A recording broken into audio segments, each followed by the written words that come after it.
What if Madonna fronted a power pop band? That's what we'll be considering on this week's What If, How, When, Why.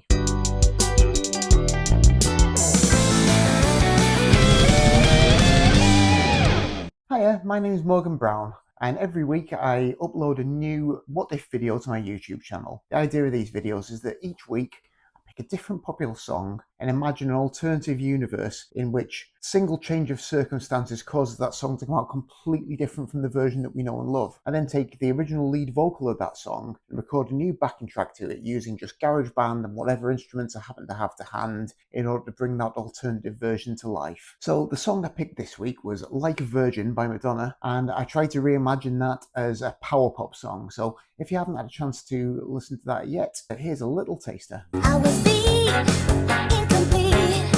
I've been had. I was sad and blue, but you made me feel. Yeah, you made me feel shiny and new,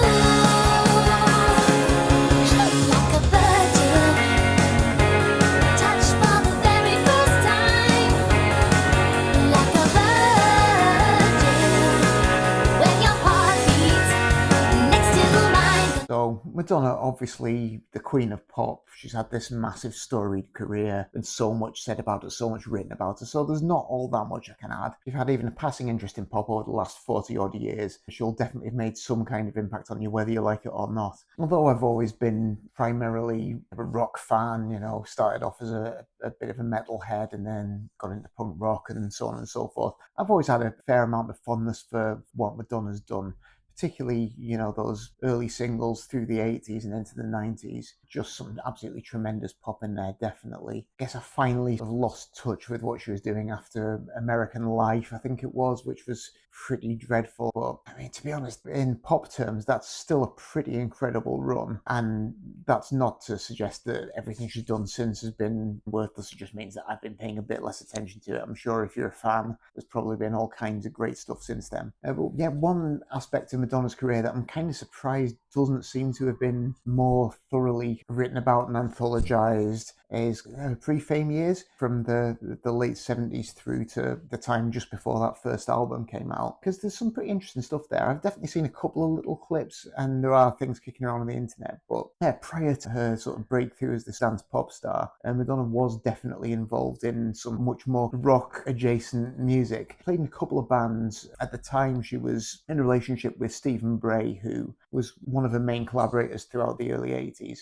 He's a multi-instrumentalist, mainly a drummer, and together they were in the Breakfast Club, who carried on after Madonna as well, but then also had a post-punk band called Emmy and the Emmys. There's certainly some recordings of that kicking around on YouTube that you can listen to, and it's pretty interesting. I definitely hear some potential there. I don't know if any of the songs that they had were really good enough to have broken through, but you can tell there's something there. A bit post-punk, a bit new wave, a couple of bits that sort of delve into a little bit of sort of reggae flavouring, which I guess was quite fashionable at the time. And I think sort of knowing that was kicking around was one of the things that made me start to think about this week's theme, how different the world might have been if Madonna had just chosen to stick with playing in a band and stick with a more kind of guitar-focused music, whether she would have still broken through, how that would have gone. I think probably the main thing that stands out about the Emmy and the Emmys tracks that I've heard is just, although there's some cool sounds going on there aren't really many memorable tunes. There's no sort of big hooks, which obviously is what you really look for in Madonna's well-known 80s material particularly. So I was just thinking maybe if she'd stayed in a guitar band context but just gone to something that would have supported that more kind of hooky material, and if you were going to do that around the turn of the 70s and the 80s, you'd have maybe been looking at starting a power pop band. Power pop's an interesting label. I don't know if you can really say it's one specific genre, because power pop bands crop up in numerous different eras over the course of popular music, and most of them could be said to belong to a separate genre within that era, if you see what I mean. But at the same time, they're sort of all power pop. Just in case you are unfamiliar with the term, what power pop means to me at least is a type of music that is obviously rooted in classic mid-60s guitar pop. So I guess a lot of the British Invasion bands, obviously the Beatles, The Who, kind of pre-rock opera, the Kinks, just that kind of really great 64 to 66 kind of guitar pop sound. And American bands like early to mid-60s Beach Boys stuff, the Byrds before they went into psychedelia and country rock. Just that kind of really immediate, punchy guitar pop. So that kind of songwriting, but then what makes it power pop is taking that style of guitar pop and combining it with the sort of added firepower of whatever era you're working in. So I guess maybe one of the first bands you could consider to be power pop might be Big Star, who sort of emerged after the Box Tops broke up. So they were kind of taking that classic Birdsian kind of jangle pop, but combining it with some of the power of the sort of harder rock styles that have been developing towards the end of the 60s. Then as you go through the 70s, you get bands emerging from like the London pub rock scene who are again combining this classic pop with some of the harder edged pub R&B that they're playing. You get into punk, there are people who are combining punk and new wave energy with this classic pop sound. That's probably the first era when power pop becomes a really kind of big thing. A lot of the bands who also would be considered to be new wave could be seen to be part of power pop, like the Ruby News, the Knack, the Records, even some bands who don't always get considered to be pure power pop. I mean, I think you could definitely argue Blondie are a power pop band. The Jam, pretty much just amped up 60s pop most of the time. So yeah, that's from the sort of start of the new wave through into the early 80s, you could maybe see as a bit of a golden age of power pop. That's where you get a lot of these bands with these really kind of slick, sort of modish attire. The skinny ties is always a kind of popular look for a classic power pop band, just playing these slightly punked up takes on that perfect 1965 pop. And that kind of obviously faded out of fashion as the 80s go on. But power pop's never really gone away. It just keeps cropping up in slightly different forms. So you get bands like Red Cross, who obviously came out of the LA hardcore scene, really, but then morphed into this amazing power pop band. You get bands like Teenage Fan Club, I think you could reasonably call power pop. Obviously came out of that 90s indie rock thing, but again, just these perfect sort of Beatles and Byrds kind of tunes, just powered by that 90s alternative rock kind of sonic armory, if you will. And so it continues. It's an interesting thing because power pop in its nature is at least partly nostalgic because it's always looking back to that particular era of songwriting style. But at the same time, it's not completely retrogressive, it's not conservative, because it's taking those traditional elements and making them fresh by combining them with the sounds of the day, whatever those happen to be. Whether it's Cheap Trick adding 70s hard rock power to Beatlesy melodies, or whether it's like Jellyfish using a much more kind of 80s sonic vocabulary. As I say, I don't know if it's really one genre or maybe more of an overarching state of mind that can encompass many genres, but either way, it's almost always great. So my thought for the alternative universe scenario that explains how in my alternative universe Madonna goes power pop is just that in this other world, it's early 1981. Madonna and Stephen Bray are a little bit depressed. They've been trying to make Emmy and the Emmys happen, but the music scene in New York is jaded and a bit oversaturated. And Madonna's starting to think she needs something more immediate, more hooky.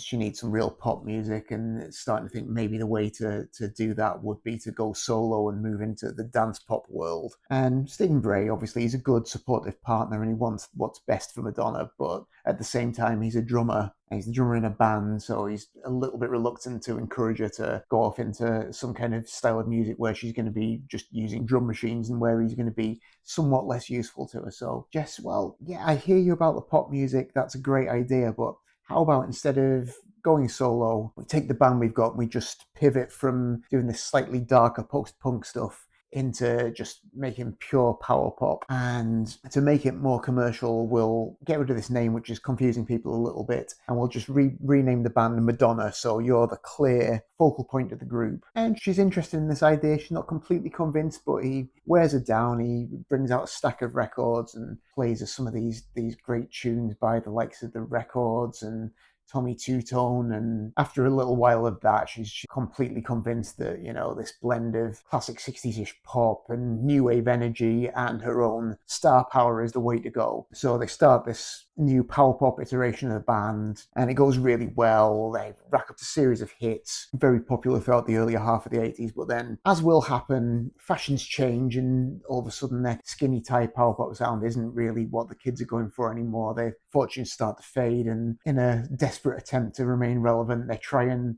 rebrand themselves as a glam metal group in 1987, and that's disastrous, and that's kind of the straw that breaks the camel's back. So they go their separate ways, but several of their songs have become classic radio favourites and are never out of people's consciousness. So in 2004, VH1 starts a show called Bands Reunited, which is a great show, by the way. I love it. Look it up on YouTube if you've never seen it before. Awesome.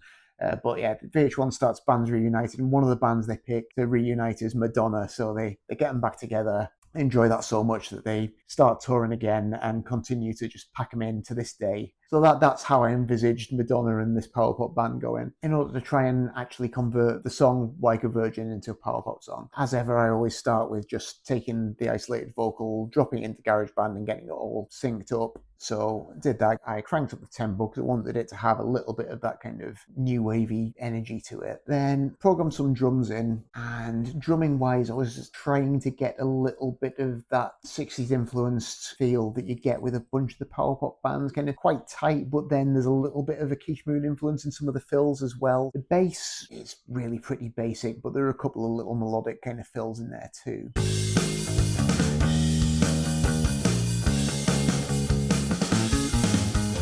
And then guitar-wise, there's one that's literally just playing pure rhythm, just bashing away on some chords with a little bit of slightly punky abandon. All the guitar tones, fairly cleanish. I wanted that sound that's just like a valve amplifier being pushed a little bit, so just on the edge of breakup, but not full-on punk rock distortion or anything. And then there's a second guitar on the other side of the stereo that's got a little bit more of a kind of jangle to it. If I'd had a 12-string guitar, I would have actually probably just put some 12-string on there, because I think that would have been great, would have given it a bit of the birdsy kind of feel, but I don't, so I just went for a kind of ringy open chords, some arpeggios, just to give it a bit of that power pop jangle. And then to give it a little bit of a 12-string guitar feel, I added a third guitar with a capo on, so that I'm able to play the same lines but an octave higher, so it gives it a little bit of that 12-string guitar feel.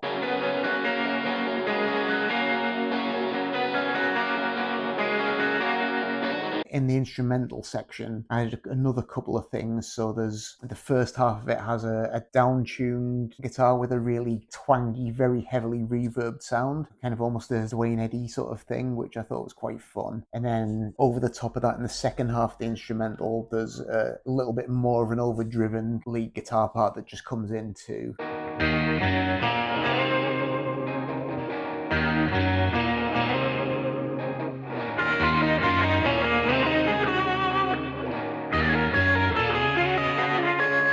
There's also just a little bit of keyboard on the track too, nothing fancy at all, just a very simple little organ part, just playing kind of 8th-note chords for the most part. Not a major feature, but it's just in there in the mix too. And then as a couple of final touches, just to give it a little bit more of that 60s pop flavour, I added some strategic bits of hand claps and also used the GarageBand loops to just get a bit of tambourine on there in a couple of places too, just to give it a bit of extra rhythmic momentum, a bit more of that 60s feel.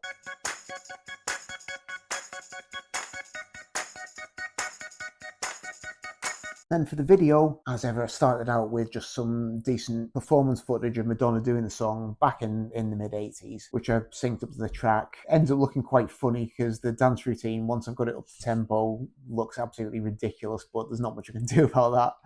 And then, because Madonna's own backing band on that footage doesn't look terribly power pop, I tried to zoom in mainly on her in that. And then for a backing band, I've got some footage of the Records, the great old English power pop band from a late 70s TV show. So I've got them in there just to be the backing group. And then just for a bit more kind of period authenticity, I threw in my usual mocked up concert posters, pop in Madonna into various kind of power pop settings as well, just to make it feel like she was actually sort of there in that scene at the time as well. So hope you enjoyed it. I really enjoyed doing this one. I love that kind of music, and it was really good fun just getting to do a bit of that. Let me know what you think down in the comments. Also, if there's anything else you'd like me to try in upcoming weeks, any songs you'd like me to take a look at, any artists you'd like me to investigate, or any genres you'd like me to try my hand at, do let me know. I'll try and incorporate at least some element of it into coming videos, and I always really appreciate your feedback. If you did enjoy it as well, please like and subscribe. That always really helps the channel, and I will love you forever if you do. But yeah, otherwise, that's it from me for this week. So thanks very much indeed for watching, and I will see you next time.